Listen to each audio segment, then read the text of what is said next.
ചേച്ചി ഇപ്പം അനീഷേട്ട ഫൈനലിലെത്തിയിരിക്കുകയാണ്.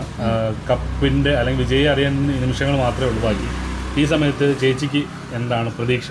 എനിക്ക് പ്രതീക്ഷ അനീഷിന് കപ്പ് കിട്ടണം എന്നാണ് ആഗ്രഹം. ഇതിപ്പോൾ വോട്ടിൻ്റെ അടിസ്ഥാനത്തിൽ മാറും എന്താണെന്നുള്ളത് അറിയില്ലല്ലോ.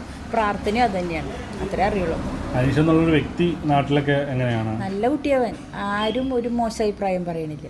എല്ലാ ഇതിലും കലാരംഗത്തായാലും എല്ലാ രംഗത്തിലും നല്ല സ്വഭാവമുള്ള കുട്ടിയാണ്. ഇപ്പോൾ കപ്പ് എടുക്കാൻ വേണ്ടി ഒരുപാട് പേര് മത്സരിച്ചൊരു ഗെയിമാണ്. 5 പേരിലേക്ക് അനീഷേട്ടൻ എത്തി. അതും ഫസ്റ്റ് ടൈമാണ് ഒരു കോമണർ ഫൈനൽ വരെ എത്തുന്നത്. അതും ഏറ്റവും കൂടുതൽ വോട്ടൊക്കെ നേടിയ ഒരു വ്യക്തിയും കൂടെയാണ് പുള്ളി. അപ്പോൾ ഒരു സാധാരണക്കാരനായ ഒരു ആള് അങ്ങനെ ഒരു ലെവലിലേക്ക് എത്തുമ്പോൾ ചേച്ചിക്ക് എന്താ ഒരു സന്തോഷമുണ്ടോ? എനിക്ക് അഭിമാനമാണ് തോന്നുന്നത്. എന്താണെന്ന് വെച്ചാൽ സാധാരണക്കാരനായിട്ടുള്ള ഇത്രയും അവിടെ ബിഗ് ബോസ് ഷോ കണ്ടവർക്കൊക്കെ അറിയാം അവനെ എത്രമാത്രം ഒറ്റപ്പെടുത്തിയിട്ടുണ്ടെന്ന് ഓരോരുത്തരും. അങ്ങനെ ജയിലിൽ തന്നെ എത്ര വട്ടം പോയിട്ടുണ്ട്. നിസ്സാര കുറ്റങ്ങൾക്ക് അവന് ജയിലിൽ വിടും. എല്ലാവരും പുറത്തായിരുന്നു. ആട്ടില്ല അരി വരെ അരച്ചിട്ടുണ്ടവൻ. അത്രയും ബുദ്ധിമുട്ടി അവൻ ഇത്രയും ഫൈനലിലെത്തിയാൽ അവന് സന്തോഷം അഭിമാനമുണ്ട്. ഫൈനൽ കപ്പ് കിട്ടണമെന്നാണ് ആഗ്രഹം. ഇനി പ്രാർത്ഥനയും ഈ നിമിഷം വരെ പ്രാർത്ഥന അതാണ്. ഇനിയിപ്പോൾ മാറുമെന്നുള്ളതാണ്. ഞാൻ പറഞ്ഞില്ലേ, കപ്പ് കിട്ടിയാലും കിട്ടിയില്ലെങ്കിലും ഞങ്ങളുടെ ഉള്ളിൽ അനീഷിന് കപ്പ് കിട്ടി കഴിഞ്ഞു. ഇനിയിപ്പോൾ അതൊരു സമ്മാനം, അത്രേ ഉള്ളൂ. ഇപ്പോൾ പലരും പല രീതിക്കും പറഞ്ഞല്ലോ ചേച്ചി, പ്രശ്നങ്ങൾ ഉണ്ടാക്കിയിട്ടുണ്ട്, പുള്ളിയെ കോർണർ ചെയ്തിട്ടുണ്ട്, വിഷമിപ്പിച്ചിട്ടുണ്ട്. അങ്ങനെയൊക്കെ കാണുമ്പോൾ ചേച്ചിക്ക് എങ്ങനെയായിരുന്നു? ഒരു വിഷമം ഉണ്ടായിരുന്നു ആ സമയത്തൊക്കെ? അങ്ങനെ വിഷമിക്കല്ലേ, ഗെയിമിൻ്റെ ഭാഗമാണല്ലോ. പക്ഷെ എന്നാലും ചിലരോടൊക്കെ ഉള്ളിൽ ദേഷ്യം ഉണ്ടായിരുന്നു. അതിൽ മത്സരിക്കുന്നവരുടെ അടുത്ത് നമ്മൾ കണ്ടിരിക്കുന്ന ആൾക്കറിയാം. എന്താ ചില ആൾക്കാർ അവരൊക്കെ പോയി ഔട്ടായി പോയി, അവരോടൊക്കെ ഉള്ളിൽ ദേഷ്യമൊക്കെ ഉണ്ട്. അപ്പോഴത്തെ നമ്മുടെ നാട്ടിലെ കുട്ടിയെന്നുള്ള സ്ഥാനം കൊണ്ടായിരിക്കാം കൂടുതൽ തോന്നുന്നത്. വേറെ ആളാണെങ്കിൽ അത്ര തോന്നുന്നുണ്ടായിരിക്കില്ല.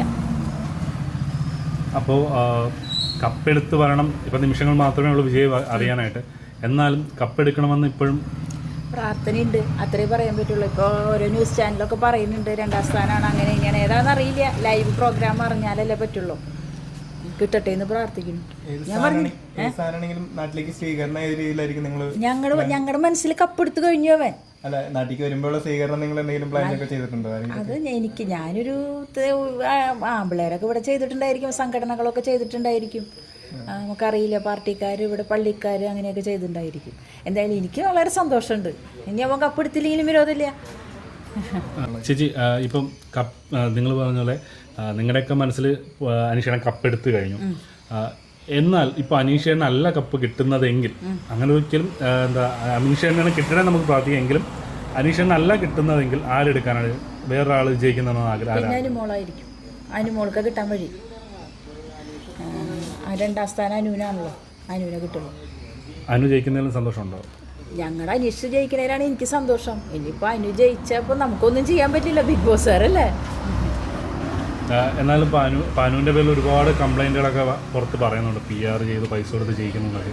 ചേച്ചിക്ക് അങ്ങനെയൊക്കെ തോന്നുന്നുണ്ടോ? എനിക്ക് PR-നെ പറ്റി ശരിക്കും അറിയില്ല, എന്നാലല്ലേ പറയാൻ പറ്റും. പിന്നെ അവൾക്ക് കൂടുതൽ ആൾക്കാരുണ്ടായിരിക്കും, ഒന്നും അറിയില്ലല്ലോ. അവള് സ്റ്റാർ മാജിക്കിലും ഒരു നടിയല്ലേ. ഇവൻ സാധാരണക്കാരനാണ്, പക്ഷെ അവന് സാധാരണക്കാരുടെ പിന്തുണയുണ്ട്. അപ്പോൾ കപ്പെടുത്ത് വരട്ടെ, നമുക്കും പ്രാർത്ഥിക്കാം. ഓക്കെ.